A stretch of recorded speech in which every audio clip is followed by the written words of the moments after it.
l'école d'Agathe. À l'école d'Agathe, tout le monde s'éclate. Audrey veut toujours commander. Histoire de Paquita, illustration de Jean-Philippe Chabot. Coucou, c'est moi Agathe. Vous connaissez Audrey? C'est la plus grande de la classe avec Paul. Audrey, elle veut toujours commander tout le monde. Et le plus drôle, c'est que tout le monde obéit toujours à Audrey. Même notre maîtresse, Madame Parmentier.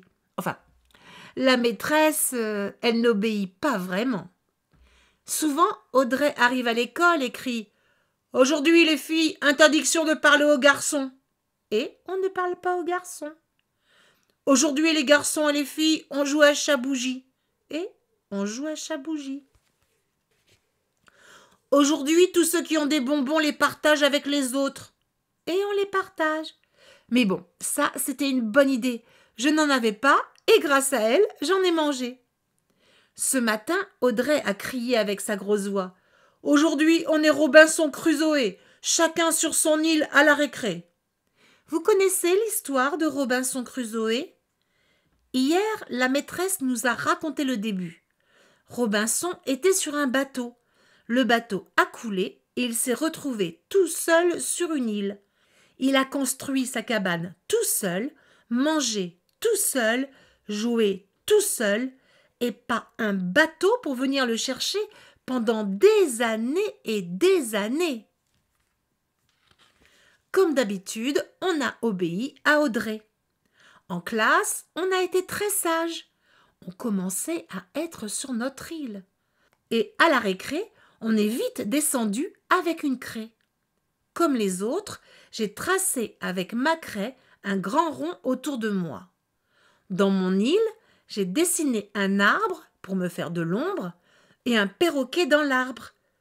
Robinson parlait souvent à son perroquet pour se sentir moins seul. Mais moi, je n'allais pas parler à un perroquet dessiné à la craie. Je ne suis pas complètement zinzin.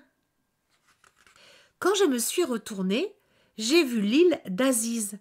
Elle était magnifique. Il y avait des oiseaux multicolores, des arbres géants et même des meubles. Il faut dire qu'Aziz est très fort en dessin et en imagination. En plus, il a une boîte de craie de couleurs. De l'autre côté, il y avait l'île de Zizette, ma sœur de cœur, et celle d'Alexandre, un copain très gentil qui a un grand frère en CM1. Déjà, ceux des autres classes s'arrêtaient pour nous demander ce qu'on fabriquait. On faisait semblant de ne pas les voir. Et tout à coup, j'en ai eu assez. J'ai regardé Zizette et Alexandre. Ils m'ont fait des grimaces qui voulaient dire qu'ils s'ennuyaient. Un peu plus loin, Théo était assis dans son rond. Il ne faisait rien. Il a horreur du dessin. Soudain, Audrey est arrivée. Elle était sortie de son île pour nous surveiller. « Léa, éloigne ton île, tu es trop près de Coralie. »« Théo, lève-toi, Robinson n'est pas tout mou. »« Et toi, Agathe, va à la chasse pour te nourrir. » Je n'allais quand même pas tourner en rond dans mon île pour chasser les 2 chocos que j'avais dans ma poche. Décidément, ce jeu m'énervait, mais je n'osais pas le dire. Personne n'avait jamais pensé à désobéir à Audrey. C'est Augustin, le grand frère d'Alexandre, qui nous a sauvés.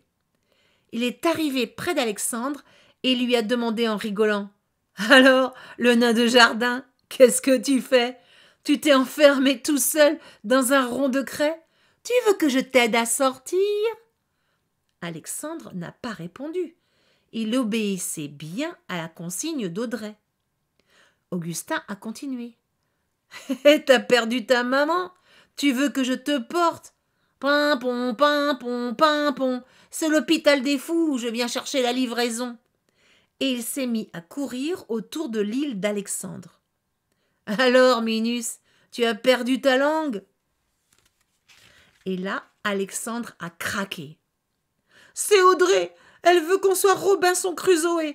Mais j'en ai marre d'être Robinson. Marre, marre, marre. Zizette s'est approchée.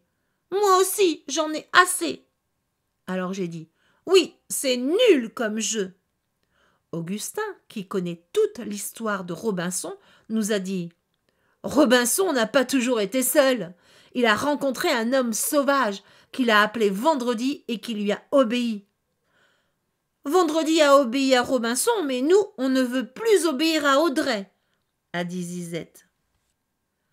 On en a marre d'obéir à Audrey, on n'est pas des esclaves, j'ai ajouté. On est sortis ensemble de nos îles et on s'est dirigé vers Audrey en criant « On n'est pas Robinson, on n'est pas Vendredi, c'est fini, on ne t'obéit plus !»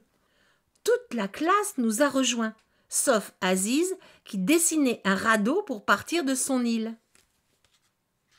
Mademoiselle Lafleur, qui surveillait la récré, elle est très gentille, est arrivée. « Qu'est-ce qui se passe par ici ? C'est le magasin des réclamations ?» On lui a tout raconté. Audrey a dit qu'elle aussi en avait assez de jouer à Robinson, mais qu'elle ne savait pas comment changer. Alors Mademoiselle Lafleur lui a expliqué que ce n'était pas à elle d'avoir des idées pour tout le monde, qu'il fallait laisser chacun s'exprimer. Et à midi, après la cantine, Audrey a crié « Ceux qui ont envie de jouer à la maîtresse d'école, venez avec moi sous le préau !» Je me suis dit qu'elle avait bien compris le conseil de Mademoiselle Lafleur, mais elle a ajouté « C'est moi qui fais la maîtresse !» Et voilà, elle recommençait déjà. On ne change pas les gens comme ça. Oh là là, il est tard. Demain, j'ai atelier théâtre, pourvu qu'on ne joue pas à Robinson. Mais non, je rigole. En tout cas, ce qu'il y a de super, c'est que si Audrey continue à commander, nous, on arrête de lui obéir. Allez, bonne nuit!